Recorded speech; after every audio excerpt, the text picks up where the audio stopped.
ಪೂಜ್ಯ ಪಂಡಿತಾರಾಧ್ಯ ಸ್ವಾಮೀಜಿಯವರಲ್ಲಿ ಗೌರವಪೂರ್ವಕವಾಗಿ ನಮಿಸುತ್ತಾ, ವೇದಿಕೆಯ ಮೇಲೆ ಉಪಸ್ಥಿತರಿರುವ ಎಲ್ಲ ಆತ್ಮೀಯರೇ, ಈ ಸಮಾರಂಭದಲ್ಲಿ ಭಾಗಿಯಾಗಿರುವ ಎಲ್ಲ ಆತ್ಮೀಯರೇ, ಜೀವನ ಅನ್ನೋದು ಒಂದು ತೋರಿಕೆ ಅಂತ ಅಂದರೆ, ಜಗದೀಶನಾಡುವ ಜಗವೇ ನಾಟಕ ರಂಗ ಅಂತ ಎಷ್ಟೋ ದಿವಸ ವರ್ಷಗಳಲ್ಲಿ ಒಂದು ಚಲನಚಿತ್ರ ಗೀತೆಯಾಗಿ ಬಂದಿದೆ. ಜಗದೀಶನಾಡುವ ಜಗವೇ ನಾಟಕ ರಂಗ ಅಂತ. ಇನ್ನು ಸಾಹಿತ್ಯ ಕ್ಷೇತ್ರದಲ್ಲಿ ನಾವು ಹೇಳೋದಾದರೆ, ಡಿ.ವಿ. ಗುಂಡಪ್ಪ ಅವರು ನಾಟಕವರೋಡು ಬ್ರಹ್ಮಾಂಡ ರಂಗಸ್ಥಳದಿ ಕೋಟಿ ಕೋಟಿ ನಟರಾಂತಿಹರು ಚಿತ್ರ ಪಾತ್ರಗಳ ಆಟಕ್ಕೆ ಕಥೆಯಿಲ್ಲ, ಮೊದಲಿಲ್ಲ, ಕೊನೆಯಿಲ್ಲ, ನೋಟಕನು ಆಟಕನೇ ಮಂಕುತಿಮ್ಮ. ಸೊ ಇದು ನಮ್ಮ ಜೀವನ. ಅದಕ್ಕೆ ರಂಗಭೂಮಿಯಿಂದ ಏನು ಆಗ್ಬೋದು ಅನ್ನುವಂಥದ್ದು, ಹೇಗೆ ಮನುಷ್ಯ ಪರಿವರ್ತನೆ ಆಗಬಲ್ಲ ಅನ್ನೋದಕ್ಕೆ ಒಂದು ಎರಡು ಮಾತುಗಳನ್ನು ಮಾತ್ರ ನಾನು ಆಡಲಿಕ್ಕೆ ಇಷ್ಟಪಡ್ತೀನಿ. ಒಂದೇದು, ನಮಗೆ ಹ್ಯಾಮ್ಲೆಟ್ ಡ್ರಾಮಾ ಅಂತ ಇತ್ತು. ನೀವು ಎಲ್ಲರೂ ಕೊಂಡು ಓದ್ಬೋದು ಅದನ್ನು. ಹ್ಯಾಮ್ಲೆಟ್ ಶೇಕ್ಸ್ಪಿಯರ್ ಡ್ರಾಮಾ ಅದು. ಅದರಲ್ಲಿ ಒಂದು ನುಡಿ,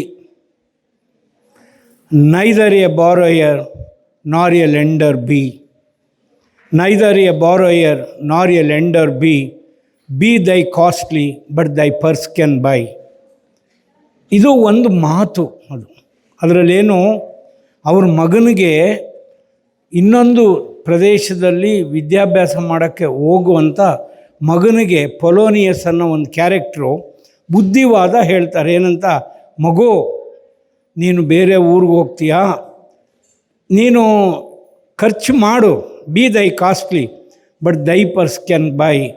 ನಿನ್ನ ಹಣದ ಚೀಲ ಎಷ್ಟು ಕೊಂಡುಕೊಳ್ತಿದೆಯೋ, ಅಂದರೆ ಹಾಸಿಗೆ ಇದ್ದಷ್ಟು ಕಾಲು ಚಾಚು ಅನ್ನೋ ಮಾತದು. ನೈದರ್ ಎ ಬಾರೋಯರ್, ಸಾಲ ತಗೋಬೇಡ, ಇಷ್ಟೇ ಬುದ್ಧಿ ಹೇಳಿರೋದು. ಮನುಷ್ಯನಿಗೆ ಒಂದು ಮಾತು ಸಾಕು ಜೀವನ ಪರಿವರ್ತನೆ ಆಗಲಿಕ್ಕೆ. Neither a borrower nor a lender B. ಸಾಲ ಕೊಡೋವನೂ ಆಗಬೇಡ, ಸಾಲ ತಗೊಳ್ಳೋವನೂ ಆಗಬೇಡ. B thy costly but thy purse can by. ನಿನ್ನ ಹಣದ ಚೀಲ ಎಷ್ಟು ಕೊಂಡುಕೊಳ್ಳಿಕ್ಕೆ ಸಾಧ್ಯ ಇದೆಯೋ ಅಷ್ಟು ಮಾತ್ರ ನೀನು ಕಾಸ್ಟ್ಲಿಯಾಗಿ ಇರ್ಬೋದು ಅಂತ ಒಂದು ಮಾತು ಹೇಳ್ತಾರೆ. ಅದು ಆ ಕ್ಯಾರೆಕ್ಟರ್ನ ಜೀವನವನ್ನೇ ಪರಿವರ್ತನೆ ಆಗುತ್ತೆ. ಇದು ಒಂದು ಶ್ರೇಷ್ಠ ವಾಕ್ಯವಾಗಿ ನಮ್ಮ ಮುಂದೆ ಇದೆ. ಇದನ್ನು ನಾನು ಕನಿಷ್ಠ 45-50 ವರ್ಷಗಳಿಂದ ಪಾಲಿಸ್ತಾ ಇದ್ದೀನಿ ಈ ವಾಕ್ಯನ. I am neither a borrower nor a lender but I am costly but my purse can buy. ನನಗೆ ಎಷ್ಟು ಹಣದ ಚೀಲ ಕೊಂಡ್ಕೊಳ್ಬೋದೋ ಅಷ್ಟು ಮಾತ್ರ ನಾನು ಕಾಸ್ಟ್ಲಿ ಆಗಿರ್ತೀನಿ.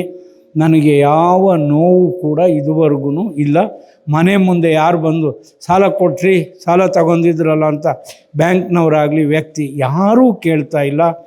ಇದು ಒಂದು ಮಾತಿನಿಂದ ನಮ್ಮ ಜೀವನ ಪರಿವರ್ತನೆ ಆಗಲಿಕ್ಕೆ ಸಾಧ್ಯ ಇದೆ. ಇದನ್ನು ಒಂದು ಇನ್ನು ಶ್ರೇಷ್ಠ ಜೀವಿ, ನಮ್ಮ ಕಣ್ಣಿಗೆ ಕಾಣುವಂತಹ ಒಂದು ಶ್ರೇಷ್ಠ ಜೀವಿ ಅಂದರೆ ಮಹಾತ್ಮ ಗಾಂಧಿ ನಮ್ಮ ನೆನಪಿಗೆ ಬರ್ತಾರೆ.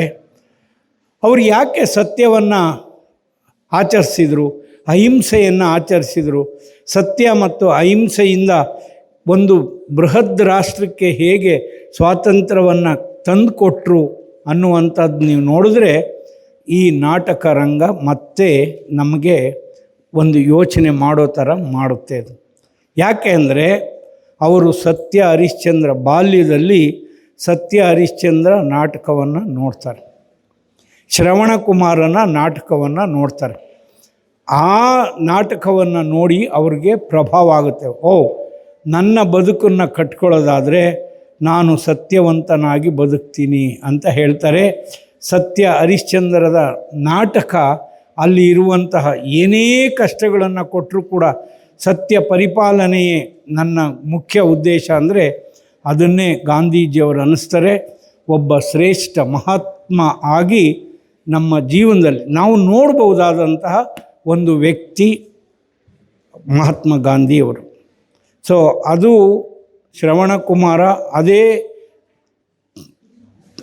ತಂದೆ ತಾಯಿಗಳನ್ನು ಹೇಗೆ ಪ್ರೀತಿಸಬೇಕು, ಅವ್ರಿಗೆ ಶ್ರವಣಕುಮಾರ ಅಡ್ಡೆನಲ್ಲಿ ಹೊತ್ಕೊಂಡು ಹೋಗ್ತಾನೆ ಅವನಿಗೆ. ಅದನ್ನು ನೀವು ದಶರಥ ರಾಮೇಶ್ವರದಲ್ಲಿ ಈಗಲೂ ಕೂಡ ನೋಡ್ಬೋದಾದ. ಅಲ್ಲಿಗೆ ದಶರಥ ರಾಮೇಶ್ವರ ಗುಡ್ಡು ನೇಲಿಕೆರೆ ಹತ್ರ ಇದೆ.